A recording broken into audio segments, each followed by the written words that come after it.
이스라엘 백성들은 자신의 동족인 베냐민 지파와 전쟁을 벌였습니다. 이 전쟁에서 이스라엘 연합군이 승리해서 베냐민 지파 2만 5천 명이 죽었고요. 겨우 600명만 도망가서 생명을 건졌습니다. 사실 동족들끼리의 싸움이었기 때문에 이겨도 이긴 것이 아니었죠. 이스라엘 지파들은 거기에서 만족하지 않고 누구든지 베냐민 지파 사람들에게는 자신들의 딸을 주지 말자, 이렇게 미스바에서 맹세를 했습니다. 이런 결정을 내리고 나서야 뒤늦게 이스라엘 백성들은 자신들의 결정이 얼마나 잘못된 것인가 하는 것을 깨닫게 됐습니다. 이러다가 이스라엘의 한 지파가 사라지게 될 상황에 놓이게 됐던 것이죠. 이스라엘의 12지파는 그 전체로 완전한 하나님의 백성이지 않습니까? 그런데 만약에 한 지파가 사라지게 된다면 하나님의 백성으로서의 완전성이 깨어지는 아주 심각한 상황에 놓이게 된 것이었습니다. 그래서 그들은 림몬 바위로 도망친 600명의 베냐민의 사람들과 평화의 조약을 맺게 되죠. 13절을 다시 보십시오. 온 회중이 림몬 바위에 있는 베냐민 자손에게 사람을 보내며 평화를 공포하게 하였더니 말씀합니다. 나머지 600명의 남자들도 죽게 되면 베냐민 지파가 사라지게 되니까요, 그들을 살리기로 결정을 한 것이었습니다. 그리고 그들을 위해서 야베스 길르앗 주민들 중에서 잡아온 젊은 처녀 400명을 아내로 주게 됐습니다. 그러나 여전히 200명이 부족한 상황이었습니다. 15절은 이렇게 말씀하지요. 백성들이 베냐민을 위하여 뉘우쳤으니 이는 여호와께서 이스라엘 지파들 중에 한 지파가 빠지게 하셨음이었더라. 그제야 이들은 베냐민 지파에게 자신들이 한 일이 너무 심했다라고 하는 생각이 들어서 뉘우쳤습니다. 물론 그것도 하나님의 탓으로 돌리기는 했습니다. 자신들의 잘못된 결정이 이스라엘의 한 지파를 사라지게 하는 심각한 결정을 낳게 될 수도 있다라고 하는 것을 뒤늦게 깨닫게 된 것이죠. 그러나 이후에 이들이 했던 행동을 보면 이들이 정말 하나님 앞에서 회개한 것인가, 바른 길을 찾았던 것인가 하는 것을 다시 생각하게 됩니다. 이 문제를 해결하기 위해서 이들이 어떤 방책을 찾았습니까? 그들은 자신들이 이미 내린 결정에 대해서 번복할 수는 없었습니다. 자신들의 딸을 베냐민 지파에게 주지 않겠다 이렇게 맹세했기 때문에 그 약속을 어기고 저주를 받는 것이 무서워서 그것을 깨뜨릴 수 없었습니다. 이것이 하나님께서 보시기에 바른 맹세도 아니었지만 자신들의 입으로 내뱉은 말이기 때문에 그것을 어기는 것이 왠지 꺼림직하고 두려웠기 때문입니다. 자, 그렇다고 해서 그대로 있자니까 베냐민 지파가 사라질 위기에 처해 있었죠. 그래서 그들은 궁여지책을 내놓았습니다. 19절 말씀 보시면 베델 북쪽 르모나 남쪽 베델에서 세겜으로 올라가는 큰 길 동쪽에 실로라고 하는 곳이 있었는데요, 그곳에서 매년 여호와의 명절 행사가 있었습니다. 21절에서 베냐민 자손들에게 제안하기를 포도원에 숨어 있다가 실로의 여자들이 춤을 추러 오면 그들 중에 각각 하나씩을 붙잡아서 아내로 삼고 베냐민 땅으로 돌아가라, 이렇게 일러 주었습니다. 지금 이 제안은 멀쩡한 처녀들을 납치해서 강제로 자신들의 아내로 삼으라는 말이었습니다. 정상적인 결혼의 방법이 아니라 비정상적인 납치라고 하는 방법으로 결혼을 대신할 수 있게 해주겠다라고 하는 이 발상 자체가 얼마나 잘못된 것입니까? 혹시 이 일 때문에 문제가 생기면 자신들이 이렇게 해결해 주겠다는 것입니다. 22절 보십시오. 만일 그의 아버지나 형제가 와서 우리에게 시비하면 우리가 그에게 말하기를 청하건대 너희는 우리에게 은혜를 베풀어 그들을 우리에게 줄지니라. 이는 우리가 전쟁할 때에 각 사람을 위하여 그의 아내를 얻어주지 못하였고 너희가 자의로 그들에게 준 것이 아니니 너희에게 죄가 없을 것임이니라 하겠노라. 그들은 베냐민 지파가 지금 없어지게 생겼는데 제발 은혜를 베풀어 달라 이렇게 말하겠다는 것이죠. 이스라엘 지파 사람들은 딸을 베냐민 지파에 시집 보내지 않겠다 이렇게 맹세했지만 이 경우는 자의로 보낸 것이 아니라 그들이 납치한 것이니까요. 딸을 준 사람들에게는 아무런 잘못이 없다 이렇게 말하겠다는 것입니다. 그래서 이런 상황을 못 이기는 척 눈 감아주면 베냐민 지파는 명맥을 유지할 수 있고 그들도 딸을 베냐민 지파에게 결혼시킨 죄가 없게 된다라고 하는 것이었습니다. 베냐민 자손들은 이렇게 실로에서 춤을 추는 여자들을 붙잡아서 자신들의 아내로 삼았고요. 자기 땅으로 돌아가서 성읍을 건축하고 거기에 거주했습니다.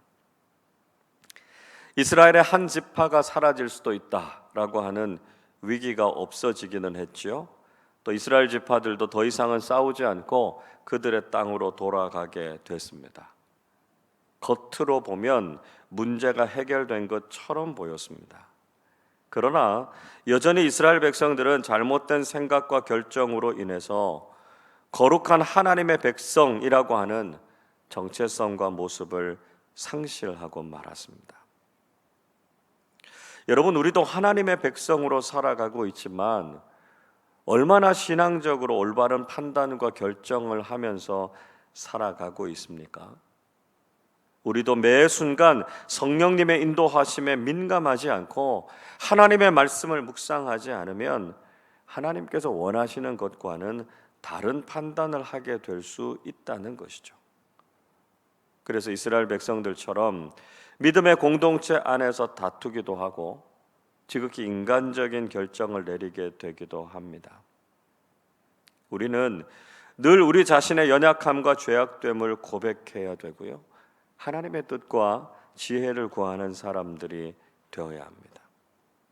삶의 문제 앞에서 하나님의 응답을 기다리고 진정으로 회개하면서 하나님의 선하심과 도우심을 구하는 사람들이 되시기를 바랍니다. 그래서 이스라엘 백성들처럼 인간적이고 그릇된 판단과 결정으로 후회할 것이 아니라 하나님의 뜻을 따라서 바른 삶을 살아가실 수 있기를 바랍니다. 오늘 본문의 마지막에는 사사기의 결론이 한 번 더 등장하고 있습니다. 25절 말씀 같이 읽겠습니다. 그때에 이스라엘의 왕이 없으므로 사람이 각기 자기의 소견에 오른 대로 행하였더라. 사사기의 비극을 낳게 된 이유가 무엇이었습니까? 그때에 이스라엘의 왕이 없었다라고 하는 것이었습니다. 정확하게 말하면 이것은 이스라엘의 왕이 없었기 때문이 아니라 참된 왕이신 하나님을 인정하지 않았기 때문이었습니다. 앞에서도 말씀드렸던 것처럼 이스라엘의 유일한 왕이신 하나님을 섬기지 않고 하나님의 말씀에 순종하지도 않았습니다. 자, 이런 비극은 왕정 시대에 가서도 변하지 않았던 것을 볼 수 있습니다. 사무엘상 8장 5절은 이렇게 말씀합니다. 그에게 이르되 보소서 당신은 늙고 당신의 아들들은 당신의 행위를 따르지 아니하니 모든 나라와 같이 우리에게 왕을 세워 우리를 다스리게 하소서 한지라. 이스라엘의 마지막 사사였던 사무엘이 나이가 많아서 늙었을 때 이스라엘 장로들은 사무엘에게 와서 다른 나라들처럼 우리에게도 왕을 세워달라 이렇게 요구했습니다. 역시 이들도 하나님을 왕으로 모실 마음이 없었습니다. 사사시대 전체를 통해서 왕이 없는 비극, 아니 하나님을 왕으로 섬기지 못한 비극을 경험했으면서도 그들은 잘못을 깨닫지 못했습니다. 이런 잘못이 왕정시대의 역사에도 그대로 미쳐서 결국은 그 역사가 어두워지게 됐던 것을 볼 수 있습니다. 결국 사사시대의 이스라엘 백성들은 하나님의 뜻을 따르지 않았고요, 자신들의 생각에 옳은 대로 판단하고 행동했습니다. 즉 자기 마음대로 살았다는 이야기고요, 결국은 죄악이 극에 달하고 말았습니다. 여러분, 우리 인간은 누구나 다 죄성을 가지고 있습니다. 자신의 생각대로, 자신의 마음대로 살게 되면 우리는 끊임없이 죄를 짓게 됩니다. 그래서 우리는 자신의 생각을 내려놓고 하나님의 뜻을 구해야 하고요, 성령님의 인도하심을 구해야 합니다.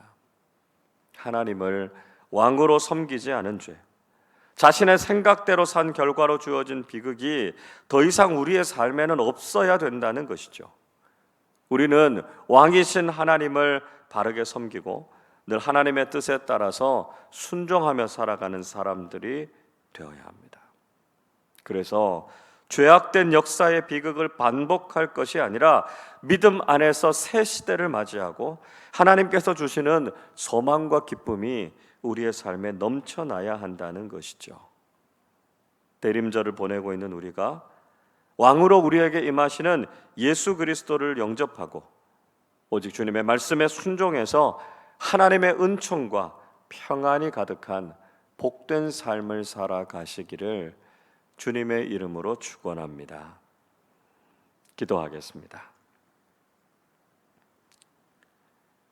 하나님 아버지, 사사기의 말씀을 묵상하면서 이스라엘의 영적 어둠이 어디에서부터 왔는지, 무엇이 가장 큰 문제였는지를 깨닫고 발견하게 해주셔서 감사드립니다. 저희들도 삶 속에서 하나님을 왕으로 섬기지 않고 하나님의 뜻이 아니라 내 생각대로 살아왔음을 회개하게 하여 주옵소서. 이제는 나 자신도 세상의 그 무엇도 우리의 왕이 되지 않게 하시고 오직 하나님만이, 우리의 구원자 되시는 예수님만이, 또한 우리의 인도자 되시는 성령님만이 내 인생의 왕이심을 고백하면서 살게 하여 주옵소서. 하나님의 뜻에 온전히 순종하는 길이 가장 복된 길임을 깨닫게 하시고 날마다 말씀을 따라 살아가게 해 주옵소서. 우리의 소망이요 구원이 되시는 예수님을 기다리는 이 대림절에 우리를 찾아오시는 주님을 기쁨으로 영접하고 주님을 모시고 주님과 함께 동행하는 복된 믿음의 사람들 되게 하여 주옵소서. 감사드리며 우리 주님 예수 그리스도의 이름으로 기도하옵나이다. 아멘.